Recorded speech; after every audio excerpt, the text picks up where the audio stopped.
Hey guys, I'm Jonathan Banks, former IBO Cruiserweight Champion of the World, and I'm on the Ringside Boxing Show.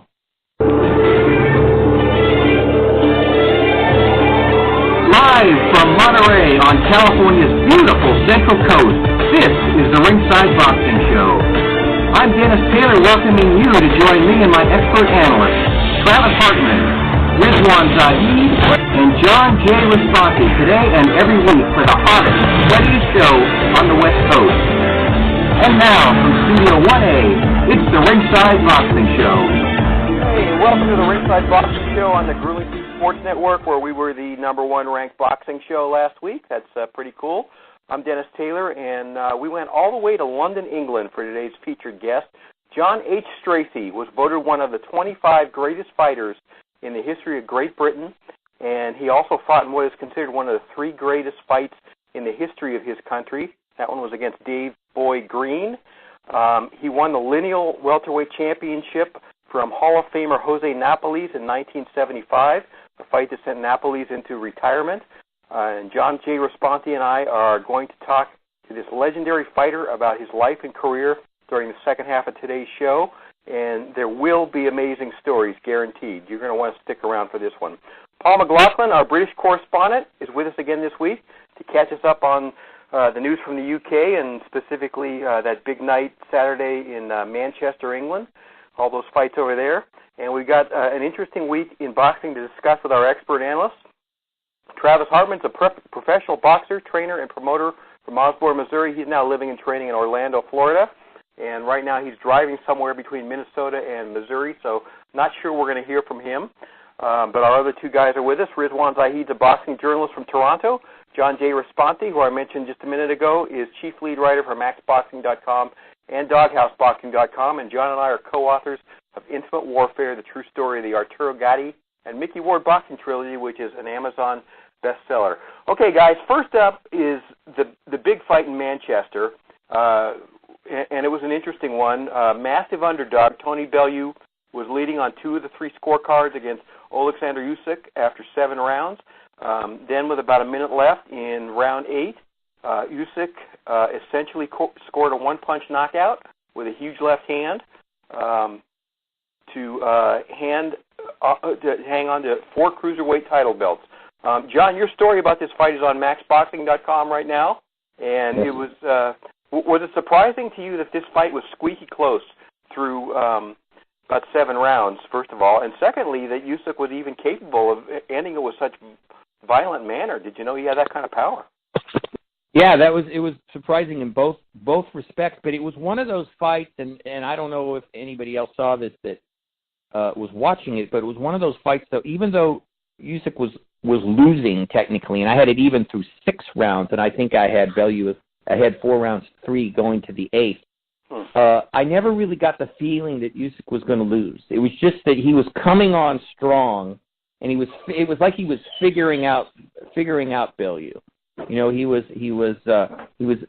having a hard time getting his jab on track throughout the fight. He hit him with a lot of jabs, but you could just see he usually wanted to move around in the beginning of the fight and box, but Bellew was right there with him, and he was hitting him with right hands. Lead right hands, the classic thing to do against the southpaws is with lead right hands, but that doesn't mean it's always going to work. But it was really working very effectively. And then Usyk kind of changed up a little bit, and he became a little more aggressive. And I've actually seen this in a few of his fights where he starts a little slower sometimes, and then, like the really, really good fighters, he starts to figure out his opponent, changes up a little bit, makes a few little changes, and then takes over. And that's where the fight was going. I think he would have won on to win a decision. Still would have been probably somewhat close because he was behind on the scorecards, but I think he would have still won the fight if he hadn't knocked him out. He probably would have swept the last 3 rounds. I'm speculating here, but that was the way it felt like it was going to me. But, yeah, that knockout was shocking. You know, it was brutal. I mean, he hurt him a few seconds before that with a shot. That just kind of suspended Bellew in air where his chin was right there. And then that's too bad, again, Travis is in here because I wanted to ask him about that shot that the fighter never sees, because that was why I think it knocked Bellew out. Because he was a little wobbly, a little stunned, and then Usyk came over with the sweeping left right on the button and down went Bellew, like he was shot from the upper row. So it was very dramatic, very brutal. And one of those you go, when I was watching it, I went, oh! And I was really glad that Bellew, well, he didn't get up, and it was obviously over. But he was real wobbly and hurt for a while, but he's fine, thank God. But, yeah, that was one of those in boxing. It can just happen so fast. You're not prepared for it because it was a tactical fight, competitive. Bellew did a lot of good things. I don't think I've ever seen him in such good shape. He did get better as he got older, and I think we did underrate him. But he was hanging in there. He really felt like he could beat him. He really believed in himself, and it says a lot about somebody that has that kind of self-belief.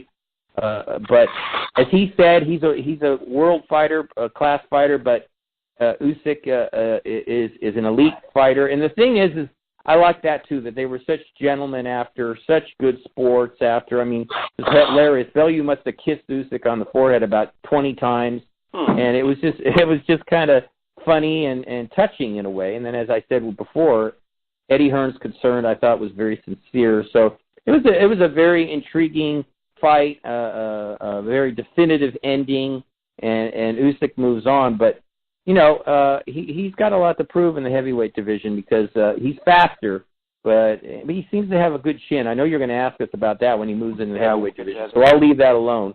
But good win for him, keeps his belt, and a good fight. Okay, Riz, a lot of people saw Usyk as a 200-pound version of Lomachenko, and I think you're one of those guys who made that comparison, which I guess says a great deal about Bellew and what he brought to the ring. This guy was fighting the best fight of his career and then got his lights turned out. What did you think of Usyk yesterday?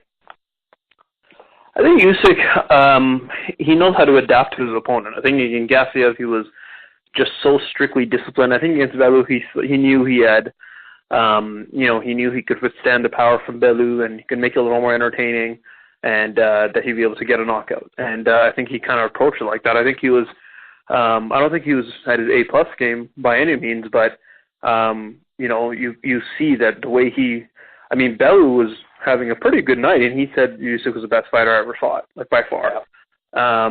Which says something because Usyk, he changes up the speed of his punch, his control.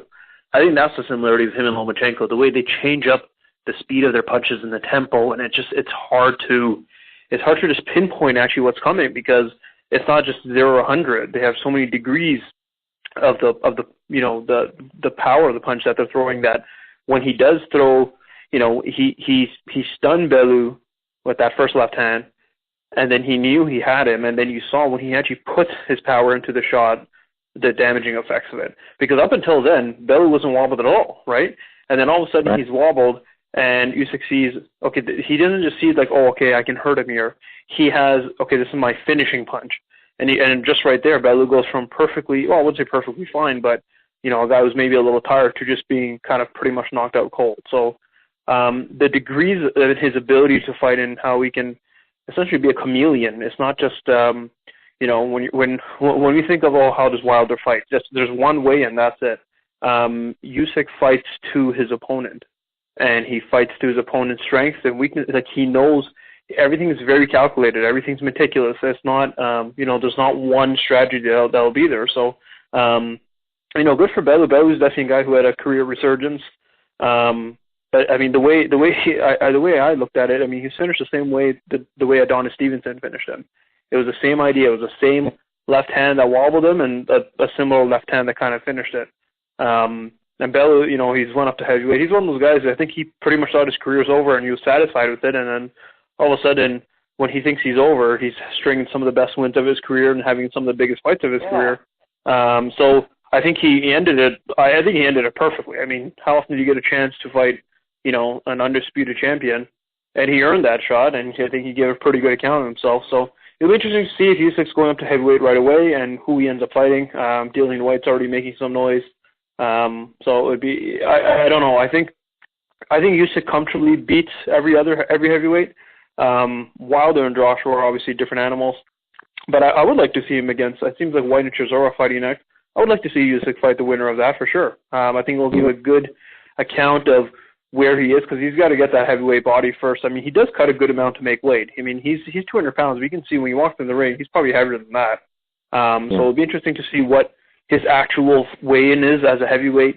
It'll be interesting to see how he fights a guy like Dillian White, because, I mean, yes, you got to remember the heavyweights are significantly stronger, but I don't think any of them have the conditioning that Usyk does.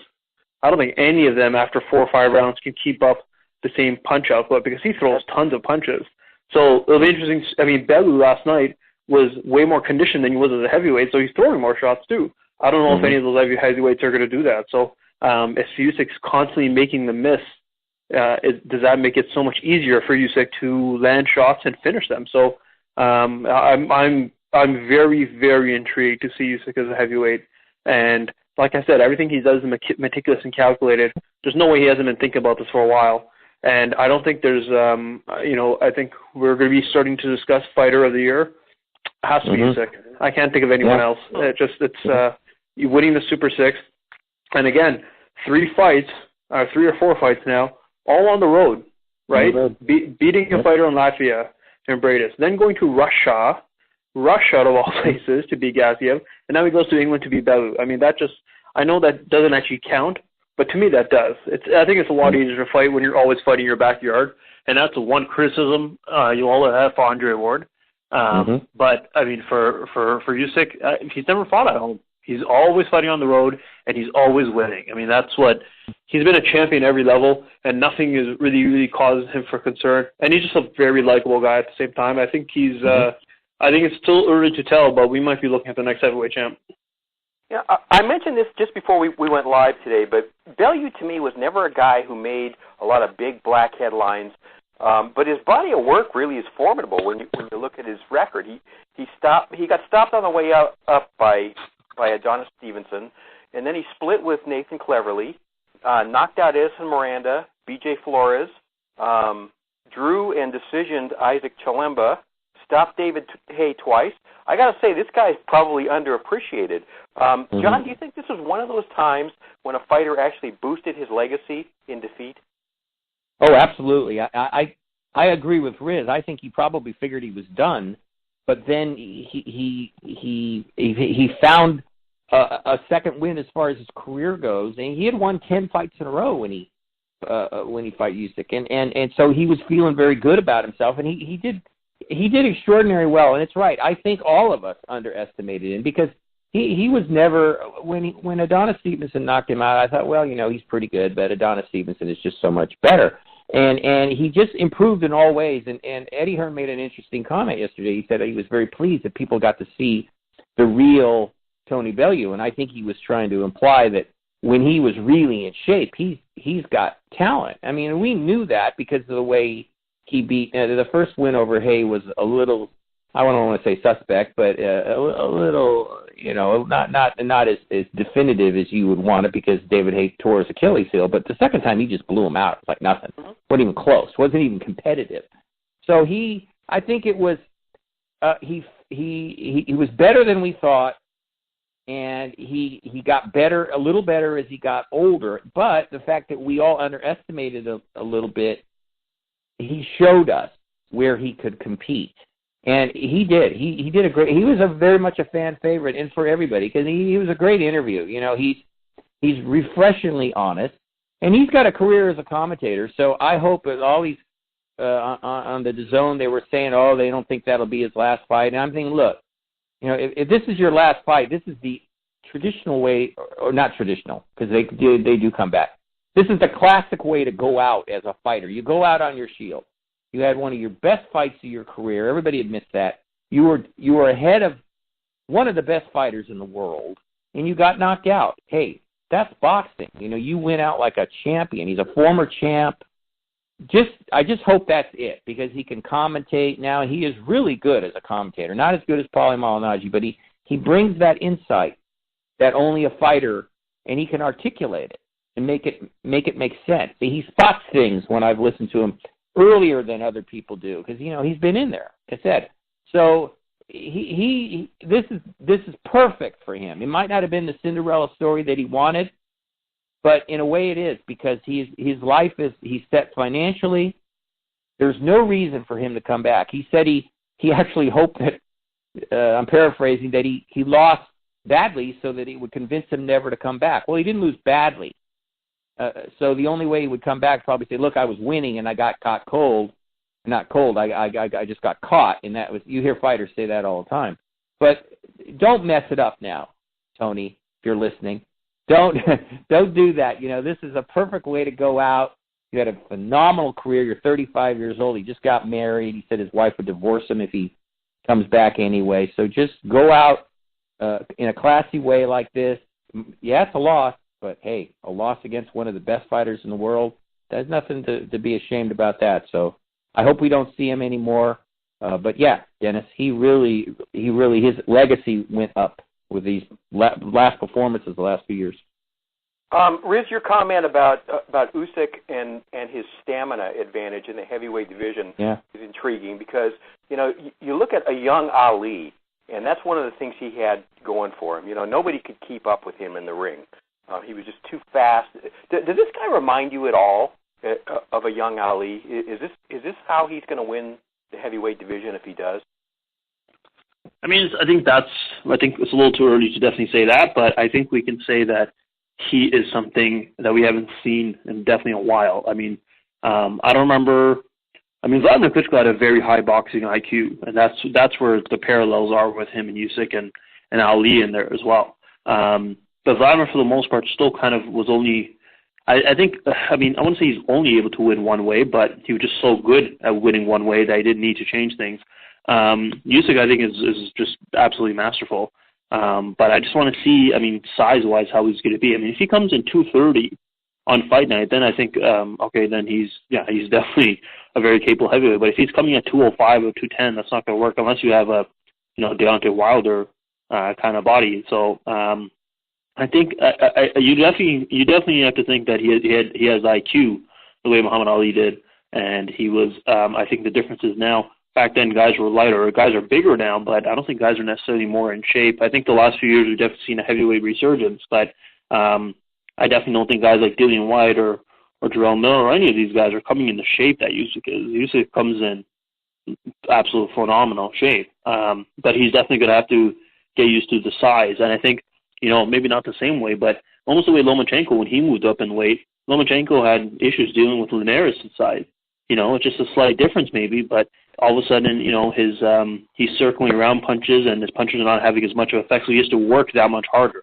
I think Usyk's going to find that in his heavyweight debut, depending on who he fights against, but he's definitely just something to watch, and I think, it showed that against Gassiev, he put on a masterful clinic, an absolute clinic, and then against Bellew, he's able to end it with arguably maybe one of the knockouts of the year now. So it just says how much range he has in his boxing IQ and in his game.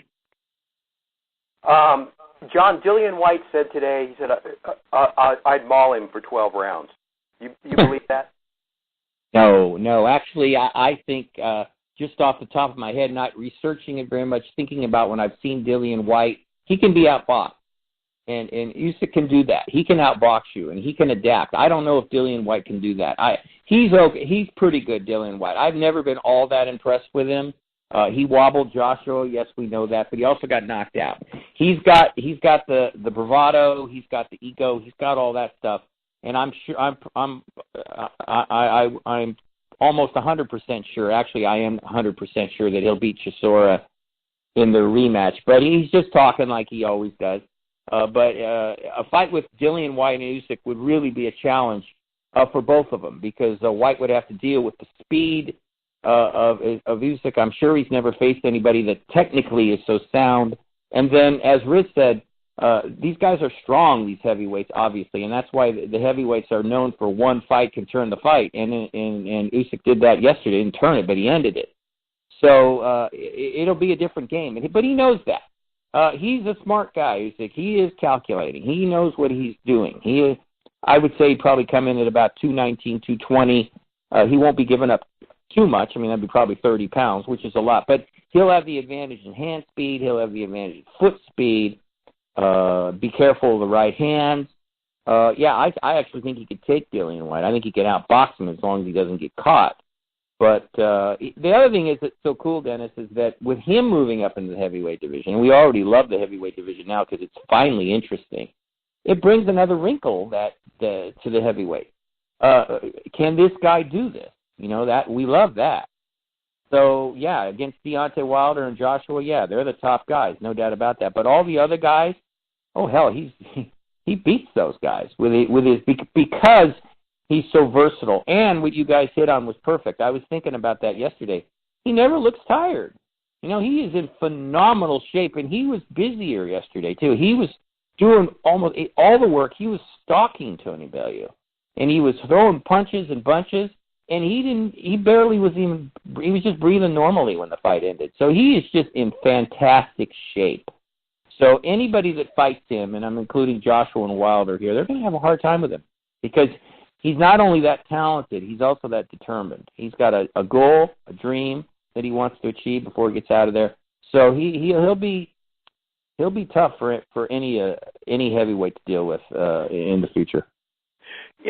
Last week, right after we got done recording our show, Floyd Mayweather Jr. held a press conference in Japan. And he announced he's going to be fighting this guy who's like 122 pounds. He's a Japanese kickboxer, but nobody seemed to know what the rules was going to be. Then Floyd and Oscar got into a social media war, and Oscar called Mayweather an embarrassment to the sport and posted some stuff about Floyd's domestic violence history. Mayweather retaliated. Who knew that he would do this by reposting photos of Oscar wearing fishnet stockings and a one-piece women's bathing suit, which made me wonder if a Biggie and Tupac gunfight was going to be brewing in the future. A day or two later, Mayweather comes out and says he was completely buffaloed by these Japanese promoters and that he hadn't really agreed to anything, let alone signing a contract. And since that, Floyd's pretty much gone underground. He's apparently scabbing up from this humiliation. Why did all this happen in the first place? Is Floyd out of money? Is he starving for attention? And did De La Hoya, why did he not foresee that his drag queen pictures were going to resurface in the middle of all this? What do you make of all this, Riz? Well, it's not like De La Hoya ever saw things coming. He wasn't always a great counterpuncher.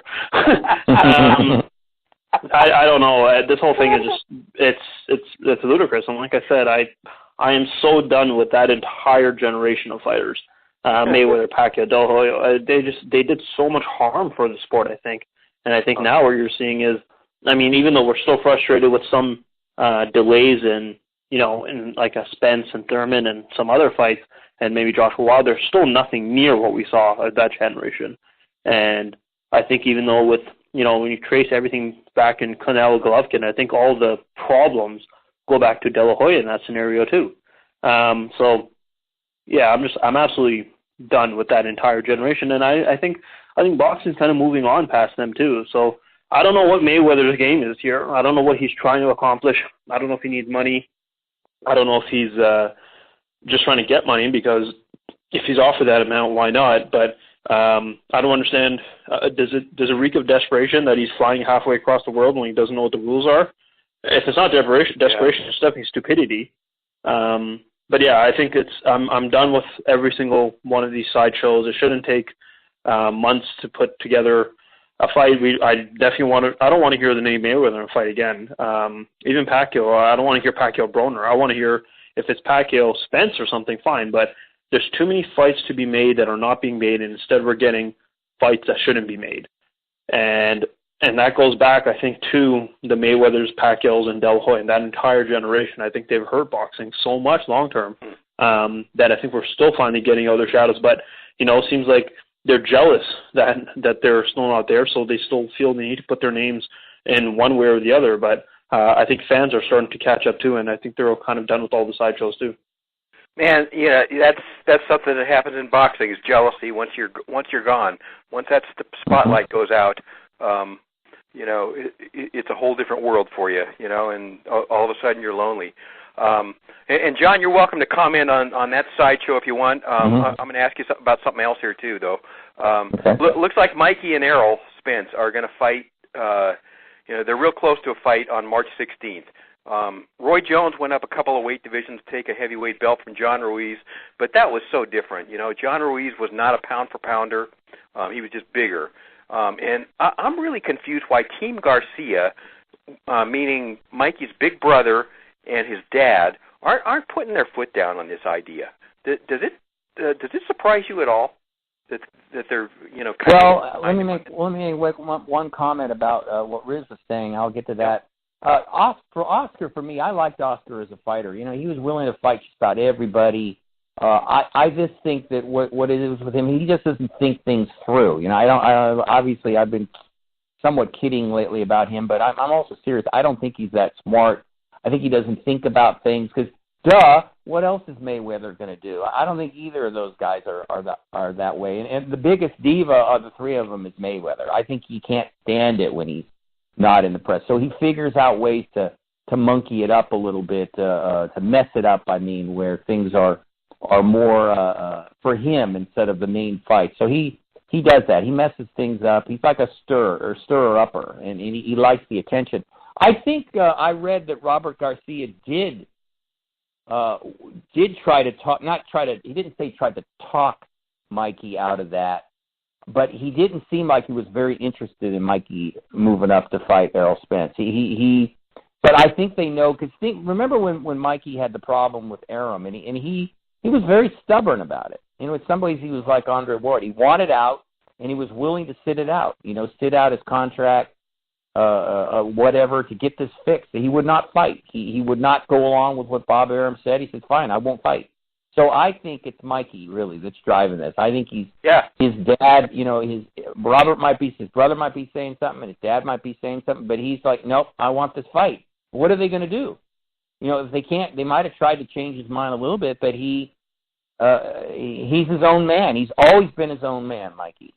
So they got to support him. This is a huge gamble to go up to do this. So at some point, it's like anything in life. If you got a best friend and you think secretly that, wow, man, this is crazy what you're doing, you got to decide: are you going to support him, or are you going to be saying, I can't do this? Well, there is blood, so they're going to support him. So like I said, I don't really think they want him to do this, but he's going to do it. And all kudos to him. He's another guy. He's taken. You got to gamble to be great, and he's also already borderline great. And he's got major cojones to do this. And not very many people want to fight Errol Spence, and I think he's got a chance to beat him. I do. I think he's that good. I don't really at this point don't think he will, but he's certainly got a good chance. He's a very talented fighter. Errol's bigger, though, and that's going to be tough, but Mikey's quick. So we haven't seen Errol Spence in any kind of deep waters yet, so if he could get him there, who knows? But that's for another discussion for another day. But, I think they just came down to that. I think Mikey's dad and Robert went, well, if he wants this fight, so let's get him in the best shape we can, and we'll see what happens, and we'll hope for the best. And Riz, there's another big and little thing coming up, possibly. I think yesterday or the day before, Andre Ward hinted that the opportunity to fight Anthony Joshua is too good for him to pass up. It'll lure him out of retirement. I have a hard time believing he'd ever do that for some reason. But, every fight is life-threatening, and Travis could speak to this if he's here. But a light heavyweight fighting a 6'6", 245-pound knockout artist is a risk that nobody should allow Ward to take. I don't think. That's it's too much. I think. You think Ward's crazy for this? I think it's nonsense, to be honest. I don't think that's happening. I think Ward likes to toss his name sometimes in there as well. I think it's like you guys just mentioned. He's one of the fighters who misses the attention. I don't think he does it the way Mayweather and De La Hoya and all of them do it, but I think he does it just to see what the traction is there. But yeah, I don't see that. I don't see that happening. I don't think he's going to come after a couple years off to fight Joshua without a tune-up. Right? It doesn't, especially for a guy who's never needed money or never cared about money as his main goal. And even though, he probably still keeps himself in pretty good shape, I don't know. I always looked at Ward's career as potential, like as great as he was, he could have been, I think, arguably one of the best fighters ever. I think he's still up there, but just not as high up the list as he could have been. And I think in some ways, like you said, he was just kind of stubborn, and he was content with taking time off and all that. And I think because of that same kind of mentality applies to how he is now. I think he's a pure family guy, and I think he's content with being at home, which is great. I'm not knocking on that at all, but I'm just saying I think the time for a potential super fight and all that, I think it's long gone. I think he just likes to make noise sometimes, and if there was some crazy overwhelming demand, but there's not. And I think until Joshua and Wilder happens, anything else no one really cares about. I think if Joshua cleans out everyone, including Usyk, and then War talks about it, then maybe there's some intrigue. But right now, it's even for Joshua, I don't think it's number 1 on this list. I think we're talking about like number 4, number 5. I think there's much bigger fish to fry, literally and figuratively, for Joshua. Does it surprise either one of you guys that it's Eddie Hearn? If you can believe Eddie Hearn, I'm not sure you can, but he claims that the fight between Wilder and Fury, which is 3 weeks away, has sold just 8,000 tickets in a 19,000-seat arena. If that's true, why? I would have thought this fight would have sold out in 24 hours. What's going on, John? Well, Eddie Hearn is one way and another way. One like when I was saying when he was with his fighters, I think he loves his fighters. I think that's sincere. With this, he would certainly know what's going on, but he's gonna make fun of it the most he can. He's acted like a diva when it comes to this fight. Like he was saying, remember for weeks, oh, Fury isn't even gonna fight. You just wait. There's gonna be an announcement. And we were like, what? And we were thinking, well, maybe he knows something. And we're like, he was just acting like a baby because he didn't get the fight. For once he didn't get to promote it. So that was that. I think he just likes to mock it. I think there's a part of him that's very bugged that Fury is fighting Wilder instead of Joshua, his guy. And even though he's so protective of Joshua at times, I don't even know if he wanted it. So he's talking out of both sides of his mouth again. Why it's only sold 8,000? See, I always think that they don't really. It seems like sometimes they don't really know how to promote fights these days, like they used to do it. This is just my wild theory. There hasn't been any real buzz about it. There hasn't been very many articles. There's been a few, but I've been trying to get Deontay on our show, and he's training and everything, and because he knows how tough this fight's going to be with Fury, but he's not doing very many interviews. Fury did a few. I'd love to get Tyson Fury on. But there hasn't been very many independent articles written about it. The boxing fans know, but to sell 19,000 tickets doesn't sound all that much. But Deontay Wilder is not as famous as he should be in a way as a heavyweight champion, and that's his promoter's fault in a way again, and people too. He's unappreciated because of. He looks so, as we've discussed, he can look so amateurish. But hell, he's 40-0 with 39 knockouts. I mean, what do we want? So I think it's a mixture of things, Dennis. I just, like I said, I always think that look at how Muhammad Ali used to sell tickets. I mean, everybody knew what was going on. I mean, obviously he was just incredible as his own promoter. He didn't need any help. But they ought to be doing more. Fury hasn't done a lot, surprisingly. And if he gets out there in the next week or two and starts doing a lot of interviews and showing up more, then there's probably some truth to what Eddie Hearn said. And I actually believe that. I think that sounds about right at this point. It's December 1st. Today's November 11th. They've got 3 weeks. Sometimes they don't sell a lot of tickets. But you're right. You would think, like in England, right, when Joshua fights, 80,000 tickets, they sell out in like 2 hours. Yeah. It's just incredible. It just tells you a little bit about the level of passion with the UK boxing fan and the Americans fan. I hate to say that, but those are facts. That's not fake news. Those are facts. The way the tickets sell in England, and there's no disputing that. So I hope they sell it out. I'd actually be surprised if they sell 19,000. It just doesn't. The fight at this point just doesn't have that big time buzz like when Joshua and Wilder hopefully fight. That one is going to have a huge buzz, and then if they end up fighting in England again, it won't matter. They'll sell it out in 30 minutes at the most. So I hope they sell out, but 15,000, 16,000 probably be pretty good for that fight. That's remarkable to me that on fight you're going to be able to walk up to the box office and buy a ticket. Yeah. I could be wrong. That fight's on Showtime pay-per-view. And Adonis Stevenson fights Oleksandr Gvozdyk that same day, also on Showtime, that fight's for free. Riz Stevenson's WBC light heavyweight crown is going to be the prize. Gvozdyk is 15-0, 12 knockouts against guys like Isaac Chilemba and Yunieski Gonzalez. Adonis is 41 years old. What happens here?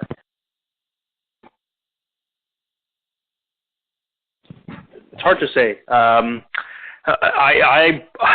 I didn't like the way Adonis really slowed down in the back half of the Badou Jack fight.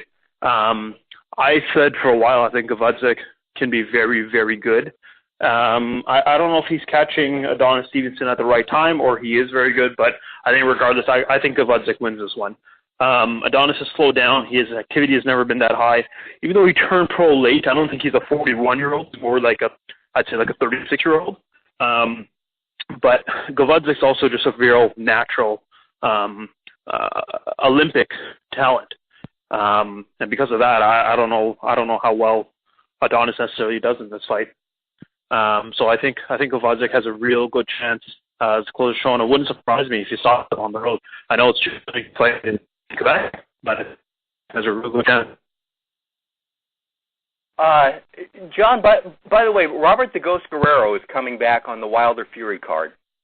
His opponent, TBA, might be just an 8-round fight. This is a guy whose whole career has been Mortal Kombat, and he's lost 5 of his last 7. I've always been a huge fan of Guerrero's, and I wish he was getting better advice.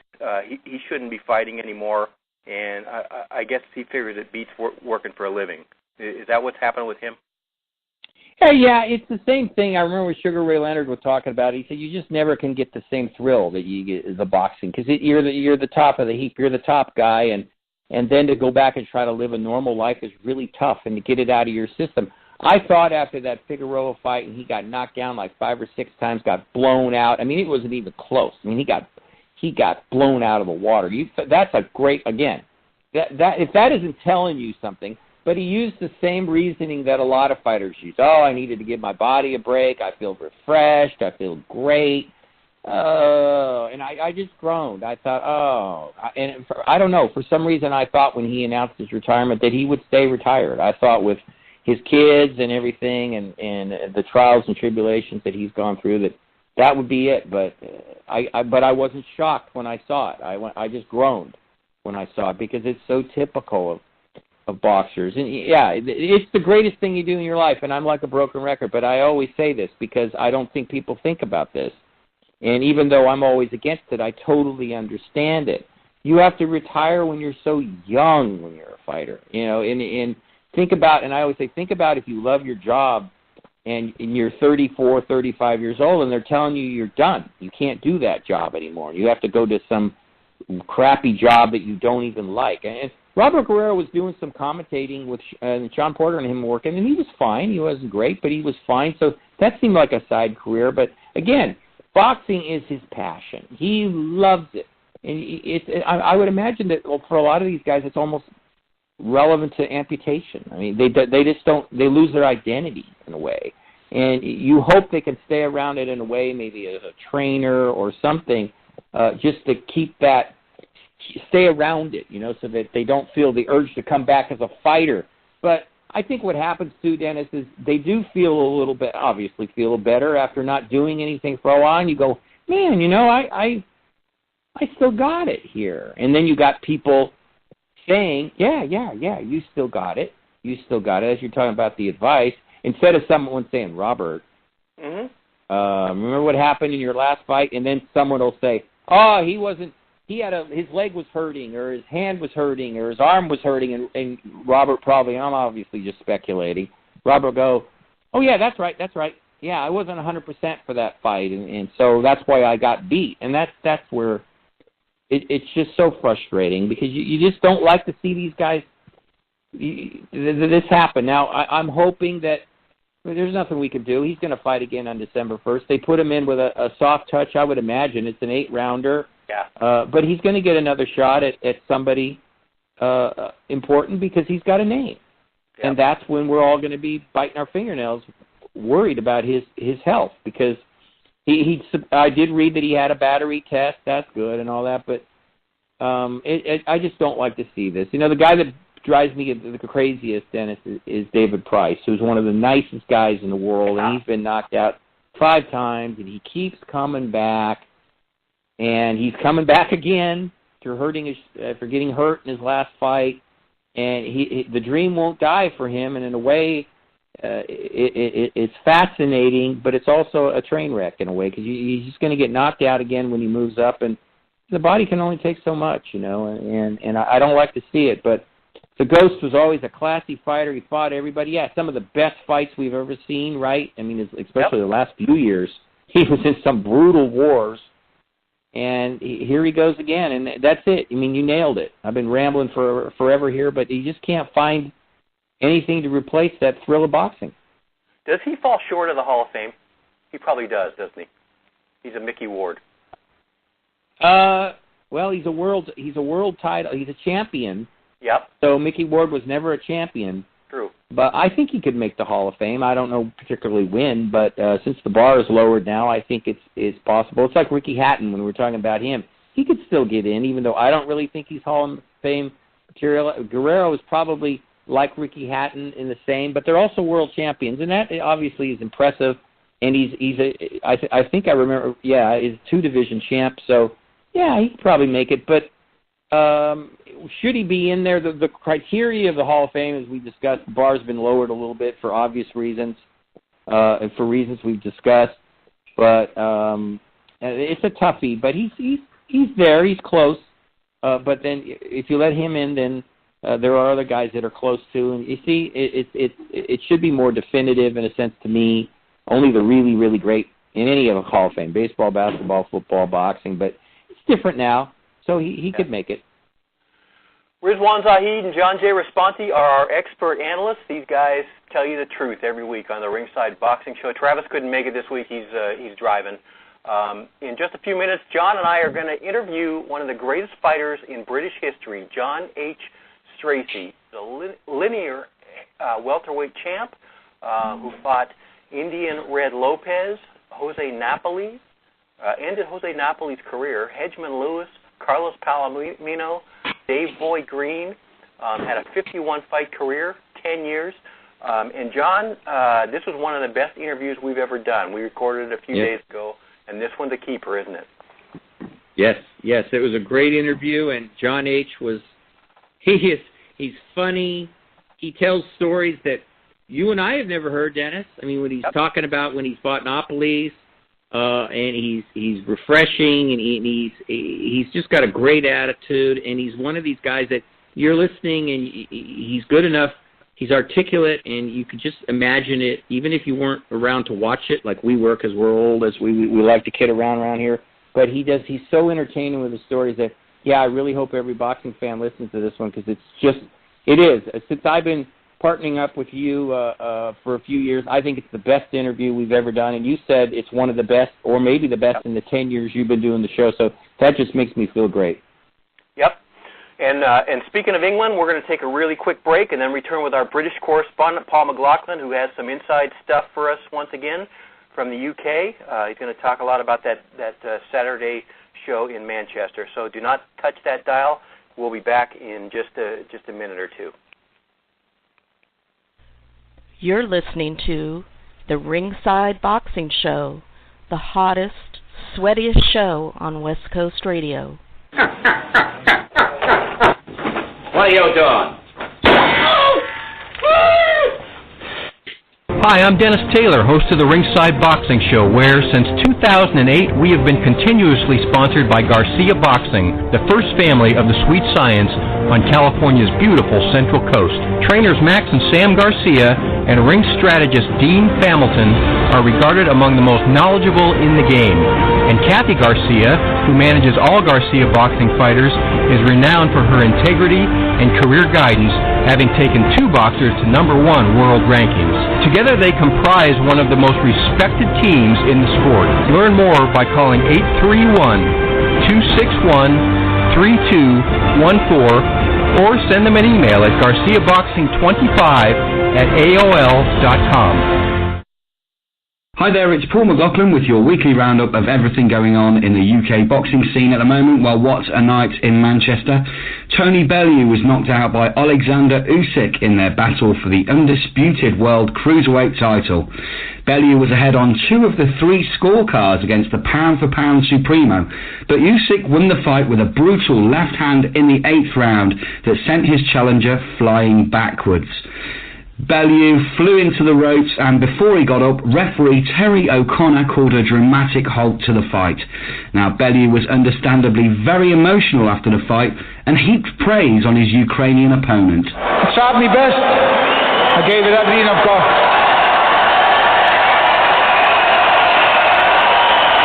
Make sure you clap him, because he's an exceptional fighter and he deserves all the awards in the world, man. Alexander Usyk is a great champion, and I lost to one of the pound-for-pound best that's ever done. He's fantastic. He beat me fair and square.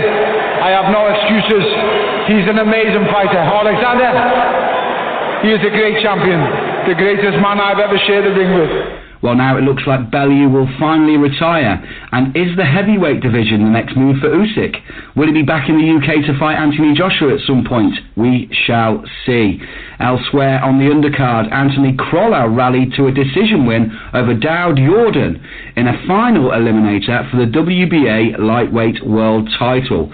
Fighting back at the scene of his greatest triumph, where he defeated Darlis Perez for world glory in 2015, Crolla again tasted victory in front of his fervent Manchester following, outworking Indonesian Jordan throughout 12 rounds before taking a unanimous decision via 3 identical scores of 1-1-6 to 1-1-2. Now, after the fight, the talk was of a possible matchup with a certain pound-for-pound legend in the making. Listen, of course, people are going to have their own opinion on social media and stuff. I'm never going to be disrespectful enough to call out Vasily Lomachenko. But if I'm managed for his title, there's a chance it can happen, and it samples the atmosphere that Usyk's going to feel tonight against Bellew. Would have loved to have it. You're dead right, I'd love to have it. Will that be a fight we see soon? Hopefully so. Also, Ricky Burns blasted out Scott Cardle in the 3rd round to remain in contention for more major fights at lightweight, and Josh Kelly will fight former world title challenger David Avanesian in Sheffield on December the 8th after scoring a scintillating first-round stoppage against Walter Fabian Castillo. Well, what a cracking night in Manchester we had, but let's go back to the headliner, Bellew-Usyk. A cracking fight, but too much for Tony Bellew, who looks to be retiring now after this, and promoter Eddie Hearn gave the finest of tributes to the Liverpudlian. I think tonight should be, a reason to remember a great fighter and a man who's been a great servant of British boxing. He's given absolutely everything to this sport, and I'm so pleased that people got to see the real Tony Bellew. He used to be a loud-mouthed scouser who used to struggle to make weight. He's gone on to fight the very best in the world, achieve everything in the sport. We are so proud of him, the team are so proud of him, I know Sky Sports is so proud of him. He will go down as a true great of the sport in my opinion, but more importantly, he's one of the best men I've ever met. And I promise you tonight, he gave everything for the crowd. I want to thank everybody for supporting Tony Bellew over all these years. It means the world to him, and I'm pleased that he finally got out of the game what he deserves. He's secure for life, and he can leave the sport knowing that he fought the very, very best. He didn't duck anyone. He won British, Commonwealth, European, World Championships, and he lost to a great undisputed champion. Honestly, Tony Bellew deserves all the credit in the world, and he's a wonderful individual. Right, that's your lot from me. I'll be back next week with more boxing updates from the UK. In the meantime, gloves up and protect yourselves at all times. Back to the studio. Hey, thank you, Paul McLaughlin, for that report from the UK.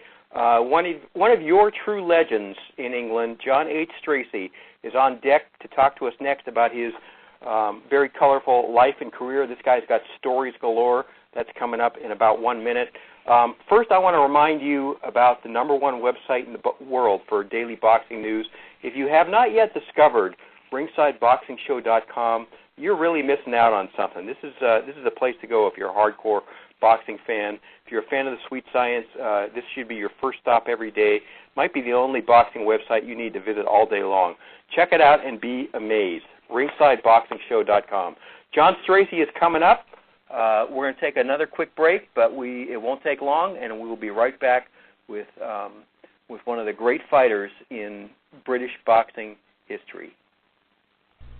I'm Dennis Taylor, co-author of the Amazon bestseller Intimate Warfare, the true story of the Arturo Gatti and Mickey Ward boxing trilogy. You know, writing this book was a labor of love for John J. Raspanti and myself. We enjoyed every minute of the process and considered it a privilege to tell the tale of one of the most electrifying boxing trilogies in the history of this sport. Intimate Warfare traces the collision course of Arturo Gatti and Mickey Ward from their earliest days through their 3 epic fights, as well as the aftermath of this great rivalry, which culminated in one of the greatest friendships in boxing. Intimate Warfare has received a 4.5-star rating from readers and was endorsed by Hall of Famers Harold Letterman and Joe Cortez and 2-time Trainer of the Year Virgil Hunter. Our foreword was written by Ray Boom Boom Mancini, another one of the greatest blood and guts fighters of our time. Get your copy today at Amazon.com.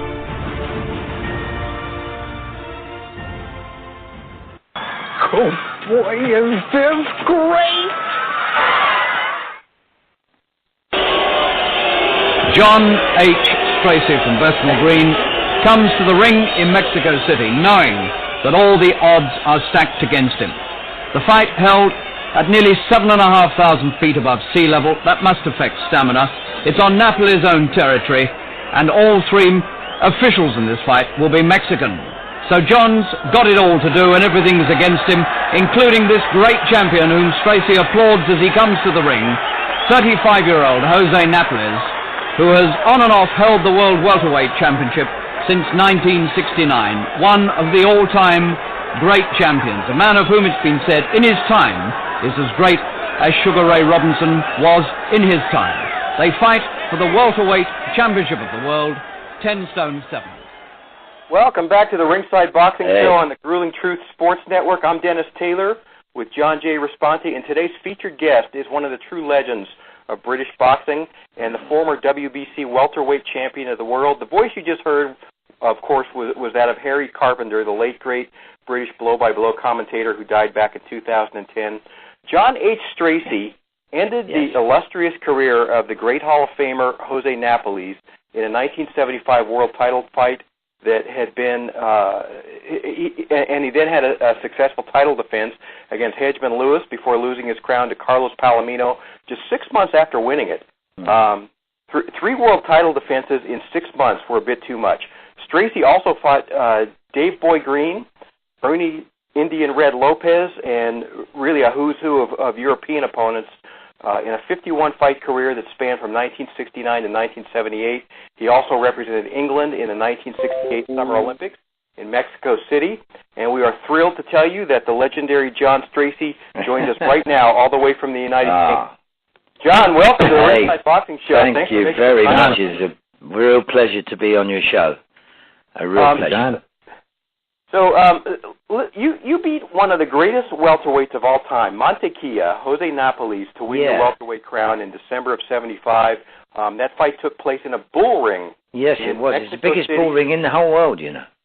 Oh, really? Yeah, the Plaza de la Torres it's called, the Monumental Bull Ring. It's the biggest bull ring in the whole world. Wow. Well, it's about 55,000, 60,000. Napoles fans were in the stands that day. Oh, no.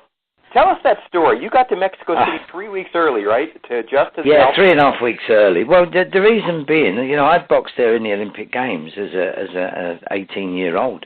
In actual fact, I flew out to Mexico on my birthday, 22nd of September, 1968. So I was 18 on the day we flew there. And what we had to be there for very early was to acclimatise, obviously, because of the altitude is very rare, and you couldn't just, you know, box within a couple of days of getting there, or train and do anything. You had to just walk around for a few days. So that's why we had to be there early in order to train and get it right, of which we did. But for me, it was very difficult because first fight I had was a Canadian, Marshall Butler. Not Marshall Butler. I forget his name now. Sorry. That was a professional boxer.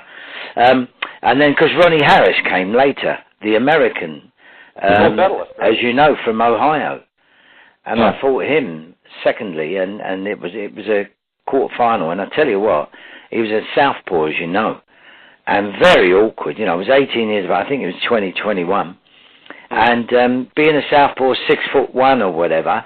It was very difficult for me to get in. But, you know, I did very well. I actually lost on a majority decision, where he'd beaten everybody else on a 5-0 decision, unanimous.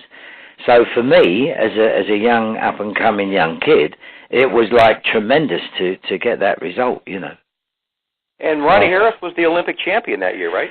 Yeah, he won the Olympics, and also he beat the defending champion, Joseph Grazian, from Poland, and then he went on to win what they call the Val Barker Best Boxer of the whole of the Olympic Games.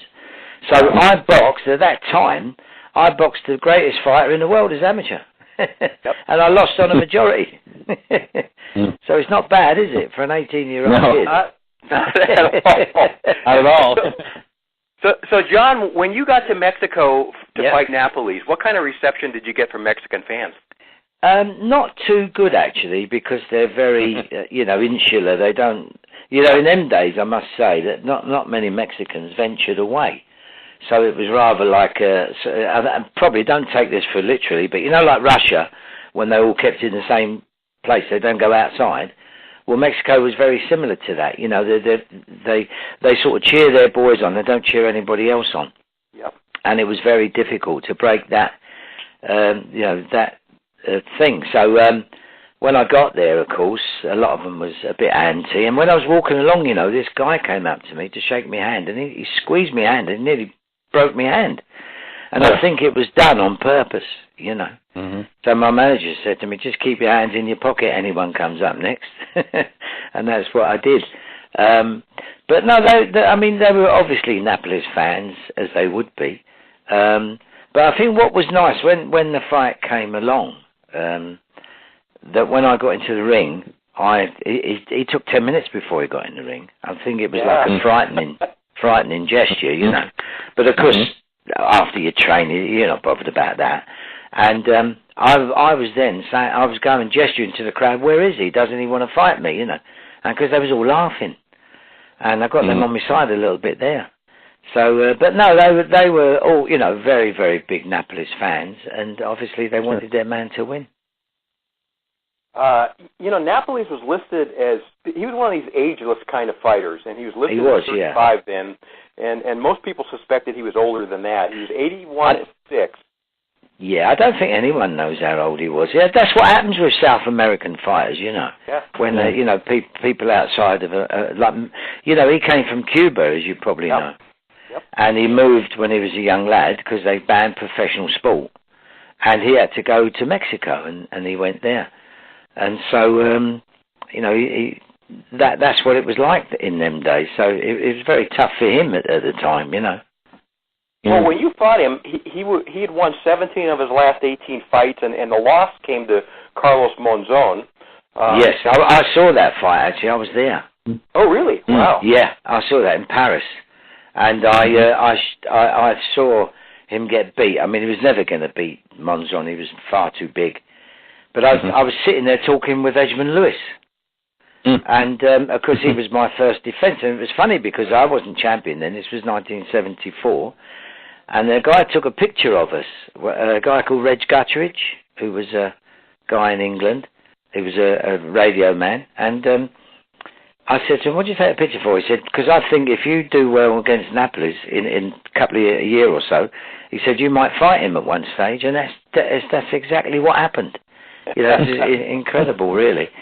But no, Napoles was... I actually... Can I tell you a true story? I actually sparred Napoles in 1972.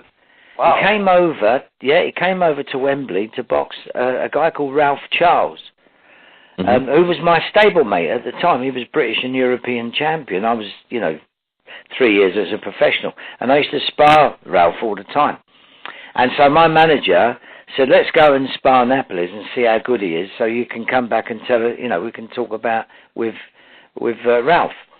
So I went over to spar him. And this was a funny story because when I sparred him, I sparred 4 rounds, but the 4th round, my manager said to me, just throw your left hand, don't throw any punch at all, just jab him. So I said, oh, all right then. So I jabbed him, and that's all I did, and I was catching him quite good. And then what was funny was, as we was driving back in the car, and I said, why did you ask me just to jab him in the last, that last round? He said, I'll tell you why. He said, you being left-handed, which I am, being orthodox, which is a great thing for you, He said, I think if you ever box him in the future, he said, that's what's going to beat him, your left hand. And in a way, if you watch the fight, it does beat him because I was catching him with lots of left jabs and left hooks. So that was, something that happened amazingly. Well, you were a huge underdog going in there, a big betting dog. Yeah. So, what did you learn in that sparring session? Anything that helped? Not so much. Yeah, but just to throw plenty of left jabs because that was 3 years earlier. So, and as you know, he was a great champion. So I just kept throwing the jab. Mainly, if you watch the fight, you'll see I throw quite a few jabs. And his head goes back a few times, and I thought, well, I'm just going to try and pin him on this if I can. And that's what I tried to do, and it worked in the end, That was the plan, really. What do you remember about the ring walk that afternoon against Napoles, John? I mean, as you said, you were entering the biggest bull ring, and you were 5 years old. And our dressing room was right next to where they kill the bulls. It smelt terrible. I think that's why they stuck me there, to be honest. Right, there's 40,000 people that want to see you lose. I mean, what do you remember about it? It must have been crazy. Well, I remember everything, and we're walking the way through. I had a few slaps on the back, That always happens. Well, I say not always, but it did in them days because you didn't really have people looking after you walking down to ringside. It was just your manager. You might have one or two, but not like today where they have several, so no one can get to you. But in them days it didn't, and I had slaps on my back and pushing me, and you could see him being nasty against me. But you know what? That actually makes it better for you because you realise that you want something, and you're going to say, well, I'm going to beat him. Well, I want to win this because I'm going to show these, and get right into their heads and prove to them I'm going to win. So that when, after they've pushed me and done all they like, if I've won, it's better for me, and just get rid of them like that way. So it was a bit of a plan, really. But when I had after the fight, can I just say, when my dressing gown went on, it only went over my shoulders. And as I went to get out of the ring, someone took my dressing gown and ran off, pulled it off my back and ran off. So talk about not only nice people, but they're thieves as well. Wow, I'll never forget that. John, in the first round, I was watching this fight, by the way. I was like 17, so I remember it pretty well. Yeah. In the first round, he put you on the deck with a left hook, and as Dennis said, and as we all remember, you were a big underdog going in. What are your memories of that moment? And when you I went remember down that very well. You do, and the rest of the round. Well, what happened was I was trying to. I was just thinking to myself, like, just stay calm, keep together with him, and when he throws a jab or whatever, throw one back. And I just tried to carry on that way. And then I thought he was going to throw like a little left hook, but he caught me with a little short right hand, which I thought, blind. And then as I came off the ropes, he caught me with this good left hook. Fortunately, I was actually going away from the punch, although he caught me. And that really, as I went down, that wasn't such a great hard blow. But he caught me in the right manner to knock me down. But it wasn't enough to keep me down. And so after, if you look at it, you see me after a couple of seconds, sort of look at the corner. Then I don't get up straight away, because if you get up straight away, you're going to be boxing straight away. Yeah. So you need that 2, 3, 4 seconds just to have the blow. So that's what I did. And when I got up and I sort of tried to mix it with him, when I got back to the corner, I said to my manager, I said, that's it now, he's not going to put me down again. I said, I've had enough of this. And so I came out with a positive mind to, now to work my way into the fight. That's what you have to do, and I did. The second round, I still lost the first 2 rounds without a doubt. There's no two ways about that. But the third rounder came out, and as you see, I caught him with a good left hook right on the top of the forehead. Yeah, and he went down. It was like a delayed action. Yeah, if you see it. Yeah, and he and then he went down. Now I went straight in to hit him, because with boxers, you don't. It's very difficult for a boxer to hold back when he's going to punch. So I just thought, right, I'm going to try and hit him there. But he went too low, and then I tried to hit him with a left hook, underneath, like to hit him on the head, and the referee just pushed, stopped me doing it, like that. But he allowed the count, which was nice, because I did genuinely knock him down. Mm-hmm. So he allowed Napoles to have the count. And you saw Napoles' action, and then you saw some cushions fly in the ring. What they sit on in there. And that was it, and I went back to the corner, and my manager said, "You've got him there, you've really hurt him." He said, "Just concentrate every time with the left hook. Throw your jabs, but keep the left hook going all the time." And so that's what I did. Yeah. Do you look at that as the turning point for you in that fight? Yes, definitely. The third round, the end of the third round, yeah, definitely. Because in the fourth round, I started coming out, throwing a few combinations and catching him. There was one or two times when he caught me again, because the trouble is when you're trying to throw a lot of punches, you don't always keep a good guard, because you're extending yourself and you're trying to throw. Sometimes you just leave yourself open, and he caught me with a couple of good shots after that, but not enough, obviously, to knock me down and put me out. So that's what I contended with, just to make sure he doesn't really hurt me that much. And by the sixth round, for fans who haven't seen this fight, you had him marked up. He was swelling. Yeah. His left eye was shut. He had a bad cut over his right eye. He was also looking fatigued. And your jab really became a weapon from the fourth round on for sure. Was that the point where you started to think he was vulnerable about the fourth round? Well, I mean, when I got back at the end of the fourth round, my manager said to me, "You've got him now." He said, "You've really caught him with some good jabs." He said, "And I think you could stop him soon. Just keep going through. Just keep doing what you're doing. And if it takes another 4, 5, 6 rounds, it will. It doesn't matter. Just keep going." And so that was the plan, But obviously, I caught him a lot earlier than they expected. 6th round rather than maybe the 10th or the 12th. But I knew that I would win that fight, and come what may, whatever happened. But I knew it wouldn't be points. It had to be, a stoppage or a knockout. Otherwise, I wouldn't have won it. Yeah. How about your trainer, Terry Lawless, John? What kind of impact did he have on the fight? Did he plan? He wasn't so much a trainer as a manager. There was another manager, Frank Black, who was a nice guy. But Terry did, he'd sort of put things together for you and do stuff. But yeah, he was a great manager. We did have a big fallout, which I'm not going to go into, and I did finish with him at my later stage. But during that time leading up to the world title, no, it was great. We really had good times. But if you just want to talk about the Palomino thing, right, and Lewis, I had 2 fights, as you know, after that in 6 months, which was ridiculous. Yep. And it wasn't my doing at all. I mean, I didn't even want to fight Lewis 3 months later because I wanted a break. That's what you need to do. But through, certain things, I had to take these 2 fights at Wembley, which was signed for me.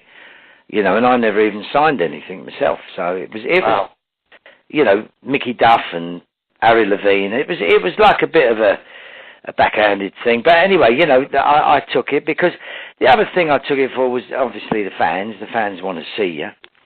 But I could have really done with a good long rest and then come back. And the fight with Palomino would have been a lot different, I can assure you that.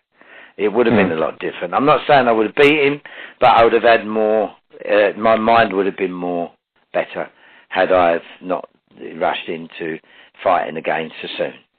That's what it was. Because most fighters, when you're boxing, as long as people say, well, what happened there? Well, how did he get beat? And a lot of it is to do with your mind. It's not to do with your physicality side of it, because we're always fit and we're always strong to do that. But the mental side of it is the worst. That is the fight, the mental side of it. That is the tough thing that you have to do. And I should have just held back and said, no, I'm not fighting. I'm going to have a break. And that was that. But I didn't, and I sort of lost. But, even losing, it doesn't matter, because I reached something when I was a young kid. I used to write programs out and bills, like a poster. And I used to put myself like John. I was never John H, but it was Johnny Stracey fighting whoever the current world champion was at the time. When I was 13, 14, 15. So I always had that foresight of being something and being a champion. And when you've fulfilled what you've achieved, you know, in that way, even if you don't last long as a world champion, you've done what you set out to do. So I've got no regrets. I'm a WBC Hall of Famer. I was inducted in the British Boxing Hall of Fame, you know. So I'm happy with what I did. And I've got a 73% knockout record, which is the third best in welterweight division of all time in the world. Did you have a yeah, I think so. Did you have a favorite fighter when you were growing up? Who was it? Yeah, Sugar Ray Robinson, Ray Robinson. Ah, Sugar Ray Robinson. Yeah, and you know what? I met him in 1973 when I boxed on the Muhammad Ali bill and Joe Bugner bill in Vegas at the Hilton Convention. And John Conti was on the bill as well. The bill was called The British Are Coming, right? That was the name of the bill. So with 3 fights, I boxed Danny McAloon from New York. John boxed Terry Daniels, and Muhammad Ali boxed Joe Bugner. And it was 1-1, and then obviously when I got in the ring, and we won 2-1. But what was unbelievable was Sugar Ray Robinson, Joe Lewis, was sitting in the audience. And when I finished, as I was walking away, Robinson came up to me and he grabbed my arm and he said, "Hey, well done, good luck. I wish you all the best in the future." And I'll tell you what, that meant more to me in my whole life than anything else that anyone could have ever said. To get that from Ray Robinson, you know, it was like, oh my God, how do you get that, you know? So that was, again, one of the greatest things that happened to me. I'm guessing you met Ali, too. Yeah, many times, yeah. Yeah, what'd you think of him? Muhammad Ali, yeah, many, many times. I saw Elvis Presley as well. We were sharing a dressing room with him. Where we boxed was at the Hilton Convention Center, where Elvis was appearing for 8.5 years before he passed away. And he was downstairs in the dressing room, and I didn't know he was even there, you know. And John Conti had gone because he'd already fought. And this guy walked across me, and he sort of peppered my arm a little bit, tapped my arm. He said, "Good luck for tonight." And I went, "Oh, thank you." And when we was walking up, my manager said to me, "You know who that was who went up to you?" And I said, "No." He said, "That was Elvis Presley." I said, "Oh, shut up." He said, "That was Elvis Presley." And I took no notice of it at the time until obviously afterwards. But what it was with Elvis, he liked going down to the dressing room and talking and seeing people. And obviously, you know, he was upstairs in the penthouse. But he came down and he saw the fights that night, so that's why I think he was a big boxing fan as well. And I also saw he gave Muhammad Ali a dressing gown called the People's Choice that night. Not that night, sorry, a couple of nights before. So I saw that as well. It was amazing, absolutely amazing. The time I had there as a kid, 22 years of age, watching that, seeing those, you know, being on that bill. That, to me, if I hadn't won anything in my whole career, that would have been the greatest thing of my whole life, to have boxed on that Muhammad Ali bill. Yeah. Amazing. Yeah, you talked about Hedgemon Lewis and how you ended up meeting him, and you did fight him in Wembley 3 months after the Napoles fight, something that would never happen nowadays, and you won by stoppage. What's your most vivid memory of that day in fight, John? Hedgemon Lewis, I tell you what, Hedgemon Lewis was unbelievable. He was fantastic. Yeah. He could fight, he could box, he had a great left hand. I mean, I remember the first 2 rounds, I wasn't even in the fight when he came out and he started throwing the punches at me. And I just thought, what's happening here? But, you know, he was a good boxer. I mean, he boxed Napoles, I think, 3 times or twice for the world title, and very unlucky on one occasion. And he'd boxed Palomino to a draw, and everyone thought he'd beat Palomino. And, you know, he'd boxed some really good fighters. Billy Backus, he beat Billy Backus. So he was a really good professional. And it was a great, I mean, you know, 10 rounds, as you know. But it was one of them where he was just there round after round after round, and, you know, you try and sort of stop it. But then I caught him with some good punches in the 10th, and the referee, Harry Gibb, just stopped the fight, and that was that. So that was my first defence out of the way. And then, obviously, again, like I say, I wanted a nice little break, which would have done me. And then, but it never happened. But yeah, Hedgemon Lewis, probably maybe the second hardest fight I'd ever had, maybe even the first, to be honest. It was very, very difficult. Yeah. Another thing people don't understand and don't realize about Hedgemon Lewis is his manager, at least for a while, was the movie star, Ryan O'Neal. Yeah. Well, let me tell you a quick story. You'll love this story. Sure. I should have actually fought him on the 16th of January, 1975, almost a year before I actually won the title. I was British and European champion, right? Now, I should have fought him at Albert Hall as an eliminator for the world title. But 5 days before I boxed, I got appendicitis. And I was rushed into a hospital. And I had to have the appendicitis, I had to have it removed. And so the operation took place, and I couldn't fight until another 3 or 4 months. So the fight was off. And Ryan O'Neal and Hedgemon Lewis come to see me in hospital. Wow. And Ryan came up, and he was very, very apologetic. He was so sad about the fight, and he said, I'm so really gutted that you both never fought. He said, but obviously, you'd have to wait until another time. So I said, yeah, no problem. And Hedgemon was looking at me, and I think I actually pulled the blanket over to show him that I have had I've had me taken out. But it was funny because he was looking at me as if I hadn't done it, and I pulled it over and said, hey, look, you can see I've had it done. It was as if he was thinking I was frightened of him, and I pulled the fight, So the appendix. But anyway, and I said to my manager, I didn't like that. I said, you wait till we fight him. I said, I'm going to beat him. And because it happened the next year, so that was amazing. But a nice guy, a lovely guy, really nice guy. Yeah. This is the Ringside Boxing Show from Monterey, California in the USA, and we are talking to one of the legends of the United Kingdom boxing scene. The great John Stracey is on the line with us right now.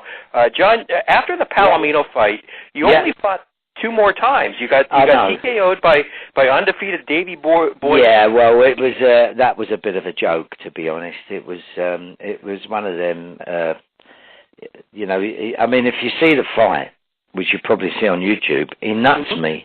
He headbutts me at least 10 times. Yep. And the referee only warns him 1 or 2 times. And obviously you start thinking then, there's something wrong here. I mean, he's really hurt me. And my eye, as you know, was really bad. But you know what was very strange? Because after the fight, I go back to the dressing room, and Harry Gibbs, he said, John, he said, I'm sorry. He said, I had to stop the fight. Your eye was too bad. So I said, I know. I said, I know it was too bad. I said, but you let me go on all that time, and then you stop it 2 minutes before the end of the fight. And he did that in the first round, if you see it. Yeah. So he said, he said, I know. He said, but I had to stop it. He said, but if it's any consolation, he said, I had you 1 round ahead. That's what he said to me, right? So I said, well, then why didn't you let me just go to the end of the round? He went, no, I couldn't do that. I said, well, you let me go 9 rounds with my eye up like that. Why stop it 2 minutes before? Wow. Well, I mean, what does that tell you? Yeah. I'm not saying nothing, but it tells you something. But Harry Gibbs is a good referee. I mean, I've known him for years. But I was a bit, worried about that. But, the reason why I retired young, and this is absolutely true, at the time I had a hotel and I was doing quite good and everything. But, I'd fallen out with the likes of Mickey Duff and, I wasn't talking to my manager and, like I told you, and Harry Levine, all them. And to fight in London, the best places to fight are Albert Hall, Wembley, those big places, Earl's Court and that. But if you can't fight on them, I don't want to go back to fighting where I fought when you're fighting in front of 200 people or 500 people. Do you know what I mean? Yeah. So I just thought to myself, what do? Do I go to America and fight again? Fight out there, which I could have done easily. I was only 28. But then I thought to myself, no, I'm going to retire. And, people laugh at me and they go, you could have carried on. I said, but you know what? Because I didn't carry on, I think that's the way I am now. My mind is clear. I do cabaret, I sing. I do after dinner speech. You know, I do everything good. I'm not being bigoted. I'm a good singer, and so if I'd have carried on, who knows what would have happened? Yeah. So really, I got the best out of it. But you know, my career started when I was 11 and a half, and it went on till I was 28. So the thing was, I was always young at winning everything. So that's why I retired in a sense, because when I was a young kid, I was champion of Britain 5 times before I was 18. You know, so what I'm trying to say is I won everything young, a world title 25. Yeah. So I didn't want to carry on 30, 31, 32, 33, because you don't know what's going to happen. You can get hurt, anything can happen, and luckily I don't have that problem. I'm as quick as a tack, and you know I'm very knowledgeable at things, and I've never took a lot of punches anyway, so I was very lucky. Yeah. Yeah. So when you retired, 28, right, is an unheard age for a fighter to retire. Yeah, but I turned pro at 18. I had my first contest before 5 days before my 19th birthday.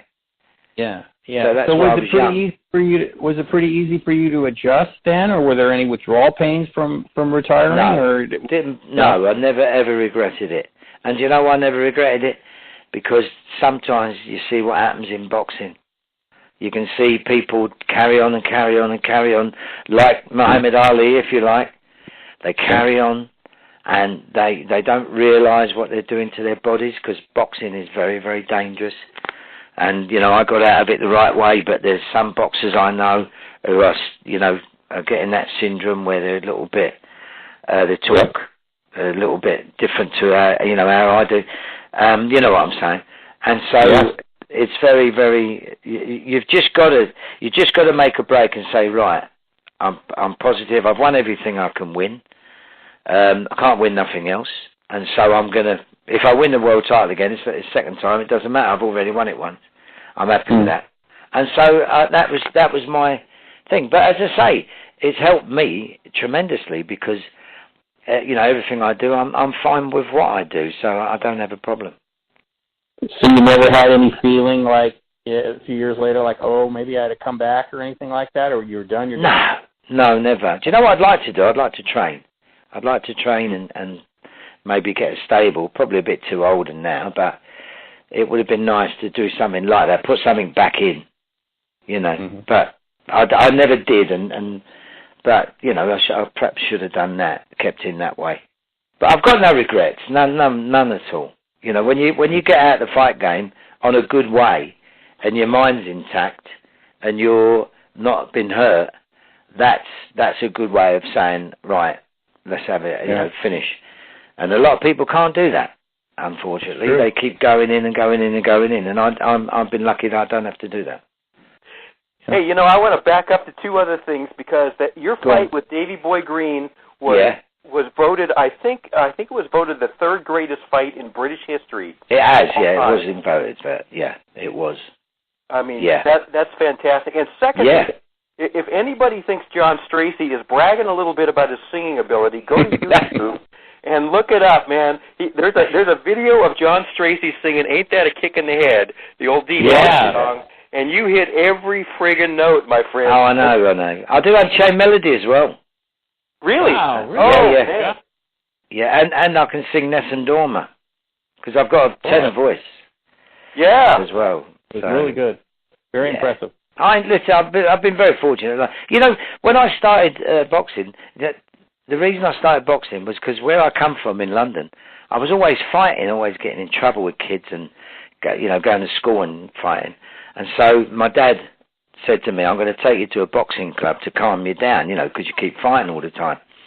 But my mum wanted me to sing at that age, and I used to sing when I was 9 and 10. I used to sing in a choir, and I used to do all that. And so my mum wanted me to sing. No mother wants her son to fight, you know what I mean? But my dad, he just said to me, look, you're going to go up the boxing and see how you feel. And because the first day I went up there, I absolutely loved it. And it was brilliant. And I said, I want to be a boxer.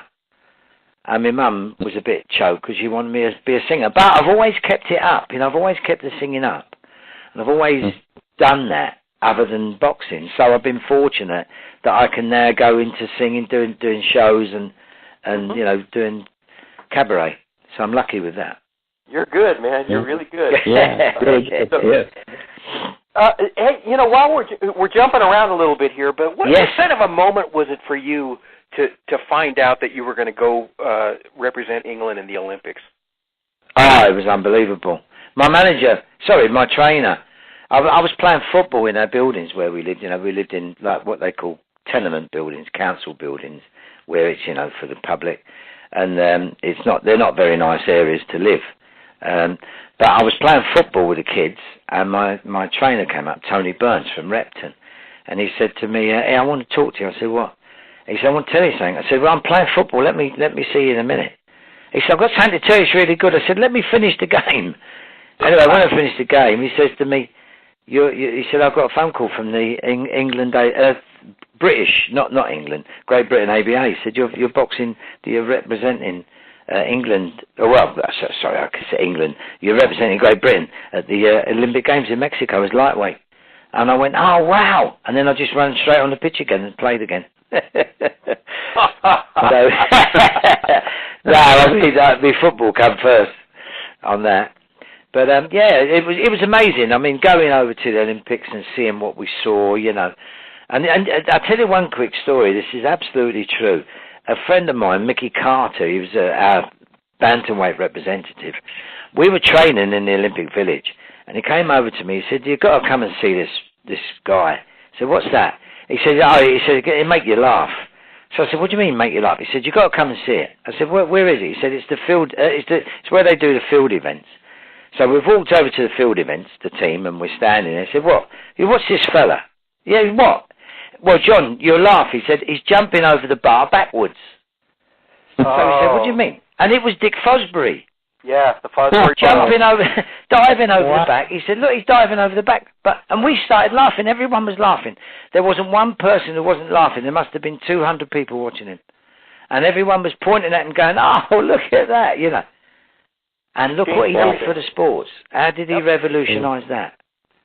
Yeah. And I was there watching it, and we were just laugh. I mean, how do you laugh at that? But it was funny at that time because no one had ever seen that, you know. Yeah. Yeah. So yeah, amazing. I had an amazing time in the Olympics. I met George Foreman, and I've been friends with him ever since. George, because him and Ronnie Harris won the gold medals. Yeah. And it's been really, really good for me. And of course I won the European title in Paris where they play the tennis, the Roland Garros tennis stadium. You know where they play that? Yep. Every year. Yeah. So I won there in Paris, and that was amazing. And fighting in America, like I say, Las Vegas, that was just at that time it was great. Do you know who was sitting ringside? Frank Sinatra, Dean Martin, Sammy Davis. Really? Yes. They were at the Rat Pack. I think it was the something Nugget did they own or something, whatever it was called. And there was a few other people there. Ryan O'Neill came. He came, Ryan O'Neill. And who was the other one? Richard Burton, Elizabeth Taylor. There was loads of stars there, you know. And of course the little fella, Sammy Davis Jr. Yes, I think I said it. Yeah. Sammy Davis. He was. I spoke to him and shook his hand. It was just, you know, it was 1973. And Barbra Streisand was there. Sophie Loren. It was honestly, it was the most amazing night you could ever see. And Elvis Presley, of course, in the dressing room. Yeah. Don't get better than that, does it? No. Wow. I've been very lucky, so. A few more minutes here with John Stracey, the former WBC lineal welterweight champion of the world. Yeah. John, was there somebody you always wanted to fight but didn't get the chance? No, I don't know really. No, I never really thought of that. Okay. I boxed Ernie Red Indian Lopez, you know. Yep. Yes. I beat him in 7 rounds at the Albert Hall. He was a tough cookie as well. Very tough. He came in with his head feathers and all that. Yeah, Danny, yeah. I know Danny, yeah. And he was a really big guy, you know. He was much bigger than me. Even though we were welterweight, he was a bit taller than me, and he looked about a light welterweight. rather than he looked like middleweight rather than a welterweight. He looked a little bit bigger than me, but I did well catching him, and that was the night when referee Harry Gibbs, who refereed that fight with Green, turned around and said to me, "You won your spurs tonight, son." He said, "You can go on all the way now," because that was a tough fight as well. That really was tough. Have you ever come over here for the International Boxing Hall of Fame? Yes, I go every year, don't I? I do the singing there. Really? As well, at the International Boxing Hall of Fame. Yeah, I know them all there. I go there. Ed Brophy, who runs it all. That must be a blast. Me up singing. Like you. Yeah. Yeah, and I do the auction as well on a Saturday night. Me and Little Smitty, you know Little Smitty? Oh yeah, Little Smitty from Las Vegas. Tim Smith. Yeah, we have some good time. I do the singing there as well. I used to do the opening ceremony singing. When I first went there, 2001, when they heard us sing, I'd done it 2002, 2003. Then I did it 2005 because it didn't go 2004. Then I did it 2007, 2008, right up until about 3 years ago, and then they stopped doing it on the campus, and now they don't have the opening ceremony there anymore. It's just done, and I do a little bit of singing while I'm there, so I do about 3 or 4 shows while I'm there. So it's good fun. Yeah, and I didn't get the chance to ask you, and I got to ask you this. I was going to ask you this earlier, John, and we were talking about this stuff. It's been fantastic. What were you? I mean, what was it like to actually? You said you had a dream of winning a title. When you won it against Napoles, when they stopped the fight, what did that feel like? Describe it.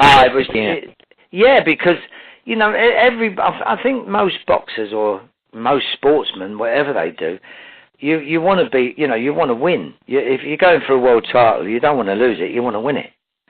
And so my mindset was, I've got to win this. I've got to try and win this. I've got to do everything I can to win this. And of course, when I won it, and I'm standing. Funny story. When I won it and I'm standing there, because the Mexican, what do you call, the one who calls you out. What's it called? The announcer, right? The ring announcer? Yeah, the ring announcer. He was, obviously it was all Spanish. Yeah. And he did this, and I said to my manager, "What's he saying?" He said, "You just won the world title." And I couldn't tell in Spanish what he was trying to say. It was so funny, we're just laughing about it. And I tell you what was a funny story as well, because when afterwards we'd want to go out and celebrate, and we're going to the club after club, and no one would let me in. They didn't let me in because they knew I boxed Napoles and beat him, and they wouldn't let me in. So we had to go back to the hotel and have a drink and good laugh there. Oh man, what was it like taking your belt back to England? I didn't get a belt then. I didn't get a belt till several months later.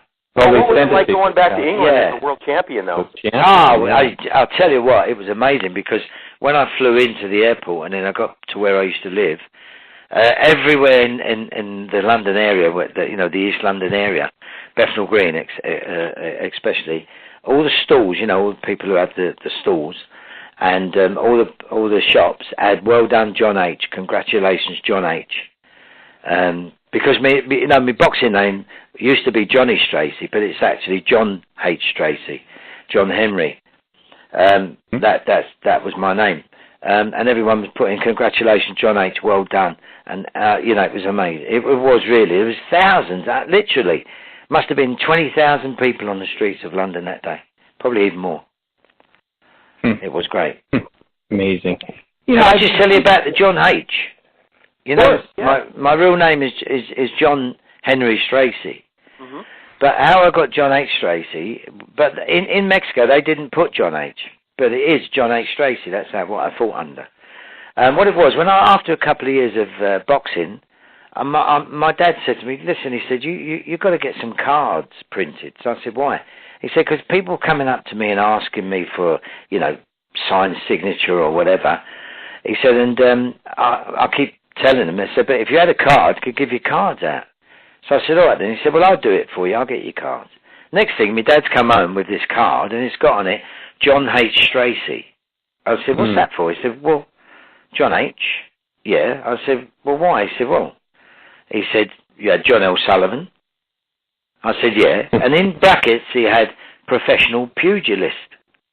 So I said, what are you doing? What's that? He said, well, that's what they used to be years ago. John L. Sullivan was a professional pugilist. So I said, yeah, but why are you doing that to me for? He said, no. He said, well, it's different. He said, you know, what's wrong?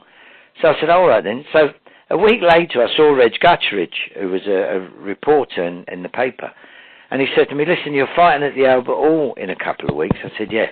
He said, have you got a number I can reach so I can phone you about it? I want to do an interview. I said, yeah. So I give him the card. And he's gone, what's that? John H. Stracey?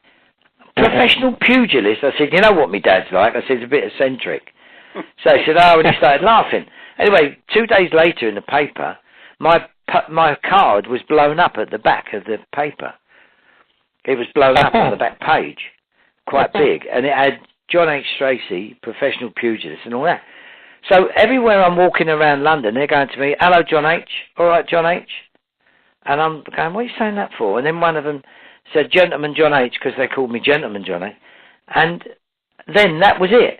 So everyone was calling me John H. So my manager said, oh, we'll keep that. And so that's how I become John H. Stracey. And it's so different to just having an ordinary two-name, you know, like Billy Smith or whatever. Yeah. So, and it works, you know, it works. So that's how I got John H. Stracey. Through that from my dad. Are you a father and a grandfather, John? I am, yeah. Any kids want to box? Any of your kids want to box? No. My son was in the army, but I don't want none of them boxing, to be honest. Wouldn't want any of them boxing. It's, you know, you've got to be so dedicated and you've got to be good. I wouldn't like to see any one of them get hurt. Yeah, I don't like seeing anyone get hurt in boxing. But if it was a family, it'd hurt more, you know. What's going on in your life nowadays? How do you spend your time? I'm virtually retired, really. Good for you. Yeah. I still do a bit of cabaret work, and so I enjoy life as it is. John, I've got a lovely wife. Yeah.